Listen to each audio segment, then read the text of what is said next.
मला येतं ना स्टिअरिंग तुमच्या साईडला कसं आलं, स्टिअरिंग माझ्या साईडला होतं. मी घेतलंय कडे. मग आपण फॉरेन कंट्रीत आहे, डाव्या साईडला स्टिअरिंग पाहिजे.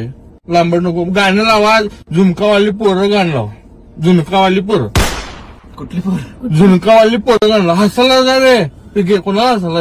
अरे बस रे बाबा, उगाच घोटभर अरे घोडभर म्हणजे तू मी संडूर मधून बाहेर संडूर मधून बाहेर परवानगी बघा. आपण काय एअरपोर्ट आणलाय काय? याला नको सांगतो. फादरचा फोन आलाय. Hello father, after long time is calling back letters. बोलो. Yes I am from Dubai earphone land. No sir. Father शिवाय कोणाला झाला? पोरगं तुमचं आहे नाही. काही शे कुठं राहता? चल भाई आहेत. पीके आहे. Father I call you back later. You know sun.